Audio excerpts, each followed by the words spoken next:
আকাশবাণী খবর পড়ছি প্রবাল বন্দ্যোপাধ্যায়। এখনকার বিশেষ বিশেষ খবর।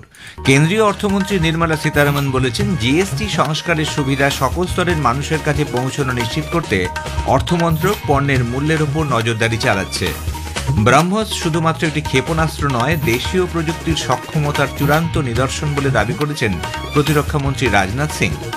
বিহারে আসন্ন বিধানসভা নির্বাচনে ঝাড়খণ্ড মুক্তি মোর্চা জেএম ইন্ডি জোট ছেড়ে বেরিয়ে এসেছে। কংগ্রেস তাদের দ্বিতীয় প্রার্থী তালিকা প্রকাশ করেছে। উত্তরপ্রদেশের অযোধ্যায় আজ সন্ধ্যায় দীপোৎসব শুরু হতে চলেছে। ইস্ট বেঙ্গলকে টাই ব্রেকারে হারিয়ে 125তম আইএফএ শিল্ডের চ্যাম্পিয়ন মোহনবাগান সুপারজায়ান্ট। আসছে বিস্তারিত সংবাদে।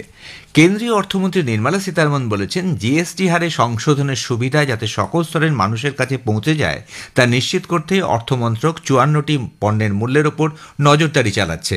পরবর্তী প্রজন্মের জিএসটি হার এই 54টি পণ্যের উপর কার্যকর হয়েছে।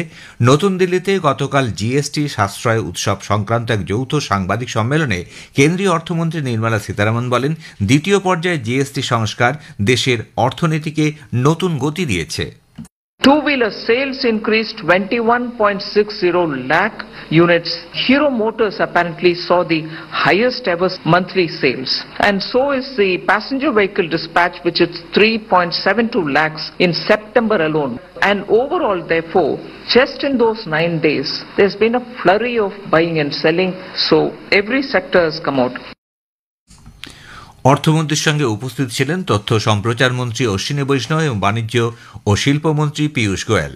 অনুষ্ঠানে তথ্য ও সম্প্রচার মন্ত্রী অশ্বিনী বৈষ্ণব বলেন, এবছর নবরাত্রির সময় রেকর্ড পরিমাণ কেনাকাটা হয়েছে। গত বছর এই সময়ের তুলনায় চলতি বছরের নবরাত্রিতে বৈদ্যুতিন পণ্যের বিক্রয় 25% বৃদ্ধি পেয়েছে।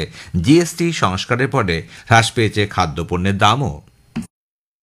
नेचुरल वे में कंजम्पशन हर साल बढ़ता है as income grows, as country grows. Because of the GST reforms, consumption will be significantly increasing, and quite likely, it's very likely that the consumption will increase more than 10% this year, which means करीब 20 लाख करोड़ रुपए का extra consumption होने की पूरी संभावना है।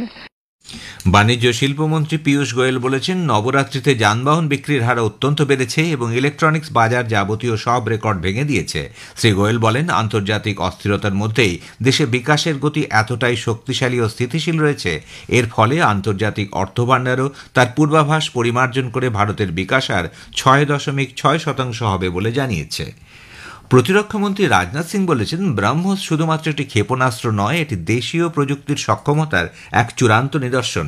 লখনৌতে BrahMos aerospace ইউনিটে গতকাল শ্রী সিং এবং উত্তরপ্রদেশের মুখ্যমন্ত্রী যোগী আদিত্যনাথ প্রথম দফায় নির্মিত ব্রহ্মস ক্ষেপণাস্ত্র জাতির উদ্দেশ্যে উৎসর্গ করেন। প্রতিরক্ষামন্ত্রী বলেন, ব্রহ্মস ঐতিহ্যবাহী ক্ষেপণাস্ত্র শব্দের চেয়েও দ্রুত গতিতে দীর্ঘ দূরত্ব অতিক্রম করতে পারে। গতি, দক্ষতা এবং ক্ষমতায় ব্রহ্মস এখন বিশ্বের শ্রেষ্ঠ প্রতিরক্ষা ব্যবস্থা হয়ে উঠেছে। শত্রুপক্ষ ব্রহ্মস থেকে নিস্তার পাবে না বলে শ্রী সিং জানান। कि हमारे जो विरोधी हैं अब ब्रह्मोस से बच नहीं पाएंगे, यह देश को पूरा भरोसा है। पाकिस्तान की जहां तक बात है तो अब उसकी एक एक इंच जमीन हमारी ब्रह्मोस की पहुंच में है। कहने का अर्थ यह है साथियों कि ऑपरेशन सिंदूर में ब्रह्मोस का जो प्रैक्टिकल डिमॉन्स्ट्रेशन हुआ है, उसने देशवासियों और पूरी दुनिया में ब्रह्मोस के लिए एक कॉन्फिडेंस, एक आत्मविश्वास पैदा किया है। বিহারে আসন্ন বিধানসভা নির্বাচনের প্রথম দফার জন্য জমা পড়া মনোনয়নপত্রগুলি গতকাল পরীক্ষা করে দেখা হয়। এই পর্বে 18টি জেলার 121টি বিধানসভা কেন্দ্রে আগামী 6ই নভেম্বর ভোট নেওয়া হবে। প্রার্থীপদ প্রত্যাহারের শেষ দিন 20 অক্টোবর। এদিকে এনডিএ সমর্থিত লোক জনশক্তি পার্টির প্রার্থী সীমা সিং এর মনোনয়নপত্র প্রযুক্তিগত কারণে বাতিল হয়েছে। সারান জেলার মারহাউরা আসন থেকে প্রার্থীপদ দাখিল করেছিলেন তিনি। দ্বিতীয় দফার নির্বাচনের জন্য মনোনয়ন দাখিলের কাজ চলছে।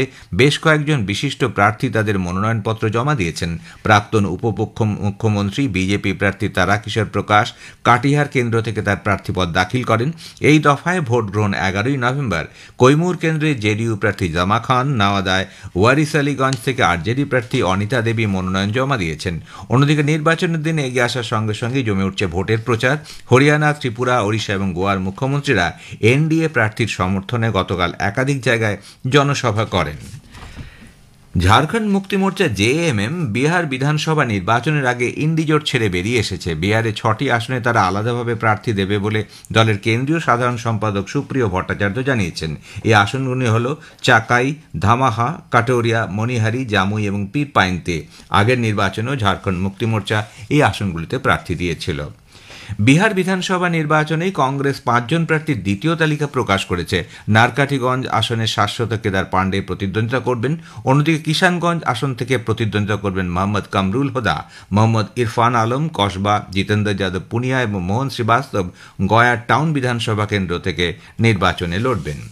ভারত দেশীয় পদ্ধতিতে প্রথম নাফিথ্রোমাইসিন অ্যান্টিবায়োটিক তৈরি করেছে বলে বিজ্ঞান ও প্রযুক্তি মন্ত্রী ডক্টর জিতেন্দ্র সিং জানিয়েছেন। নতুন দিল্লিতে গতকাল চিকিৎসা সংক্রান্ত একটি কর্মশিবিরের উদ্বোধন করে শ্রী সিং বলেন, এই অ্যান্টিবায়োটিক শ্বাসযন্ত্রের সংক্রমণের পাশাপাশি ক্যান্সার এবং ডায়াবেটিসের ক্ষেত্রেও বিশেষ উপকারী।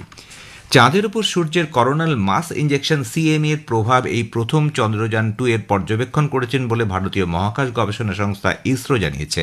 চাঁদের হালকা বাতাস বা লুনার এক্সোস্ফিয়ার এবং এর পৃষ্ঠের ওপর মহাকাশের আবহাওয়ার প্রভাব অনুধাবন করতে এই পর্যবেক্ষণ সহায়ক হবে। খবর শুনছেন আকাশবাণী থেকে। উত্তরপ্রদেশের অযোধ্যায় আজ সন্ধ্যায় দীপোৎসব শুরু হতে চলেছে। ভগবান শ্রীরামের অযোধ্যায় ফিরে আসার ঘটনাকে স্মরণ করে এই উৎসব অনুষ্ঠিত হয়ে থাকে। গত বছর 26 লক্ষেরও বেশি প্রদীপ অযোধ্যা শহর জুড়ে প্রজ্বলিত হয়েছিল। এবছর সেই রেকর্ড ভেঙে রামকিকৌরির 56টি ঘাট বরাবর 26,11,101টি মাটির প্রদীপ প্রজ্বলন করা হবে, যা পবিত্র সরযূ নদীকে এক অপূর্ব স্বর্গীয় সৌন্দর্যে আলোকিত করবে। অযোধ্যার এই দীপোৎসব সারা বিশ্বের সামনে এক আধ্যাত্মিক ও সাংস্কৃতিক ঐতিহ্যের গরিমা তুলে ধরে। দিল্লিতেও উত্তরপ্রদেশের অযোধ্যার অনুকরণে এই প্রথম দীপোৎসব শুরু হয়েছে। গতকাল কর্তব্যপথে দিল্লির মুখ্যমন্ত্রী রেখা গুপ্তা এই উৎসবের সূচনা করে বলেন, দীপোৎসব কেবলমাত্র প্রদীপ প্রজ্বলনের উৎসব নয়, এই উৎসব নবজাগরণের অগ্রদূত। উৎসবের মরশুমে বিহার ও উত্তরপ্রদেশ সহ উত্তর ভারতের বিভিন্ন গন্তব্যের জন্য মধ্য রেলওয়ে 1067টিরও বেশি বিশেষ ট্রেনের সূচনা করেছে। দীপাবলি এবং ছট পুজোর সময় ভক্ত এবং যাত্রীদের জন্য মসৃণ এবং আরামদায়ক ভ্রমণ নিশ্চিত করার লক্ষ্যে এই পদক্ষেপ। সীমান্তে দুই দেশের প্রাণঘাতী সংঘর্ষের পর আফগানিস্তান ও পাকিস্তান তাৎক্ষণিক যুদ্ধবিরতিতে সম্মত হয়েছে বলে কাতারের বিদেশ মন্ত্রক জানিয়েছে। কাতারের রাজধানী দোহায় গতকাল কাতার ও তুরস্কের মধ্যস্থতায় দুই দেশের মধ্যে চুক্তি হয়েছে।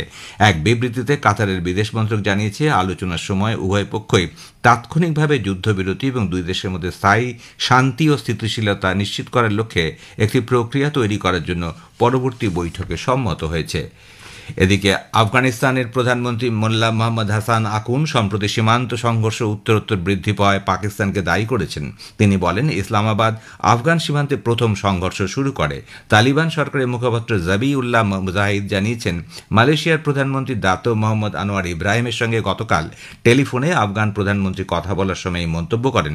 সামাজিক মাধ্যমে একগুচ্ছ পোস্টে মুজাহিদ বলেছেন, আফগান প্রধানমন্ত্রী আবারও বলেছেন, কাবুল কোনো রকম সংঘর্ষে জড়াতে চায় না, কিন্তু বাধ্য হয়ে পাকিস্তানি হামলার জবাব দিতে হয়েছে।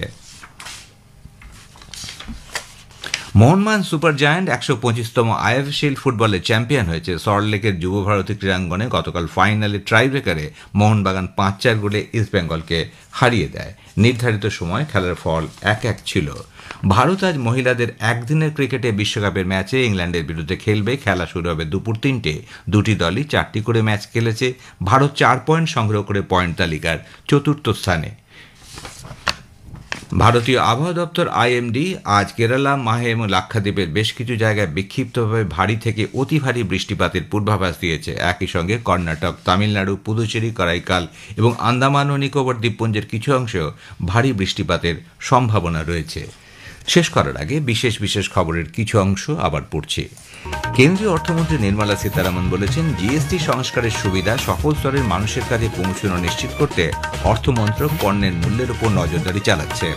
ব্রহ্মস শুধুমাত্র একটি ক্ষেপণাস্ত্র নয়, দেশীয় প্রযুক্তির সক্ষমতার চূড়ান্ত নিদর্শন বলে দাবি করেছেন প্রতিরক্ষামন্ত্রী রাজনাথ সিং। বিহারে আসন্ন বিধানসভা নির্বাচনে ঝাড়খণ্ড মুক্তি মোর্চা জেএমএম ইন্ডি জোট ছেড়ে বেরিয়ে এসেছে। কংগ্রেস তাদের দ্বিতীয় প্রার্থী তালিকা প্রকাশ করেছে। উত্তরপ্রদেশের অযোধ্যায় আজ সন্ধ্যায় দীপোৎসব শুরু হতে চলেছে। ইস্টবেঙ্গলকে টাই ব্রেকারে হারিয়ে 125তম IFA champion Mohun Bagan super giant. খবর শেষ হলো। এরপর খবর শুনুন সকাল 7:25।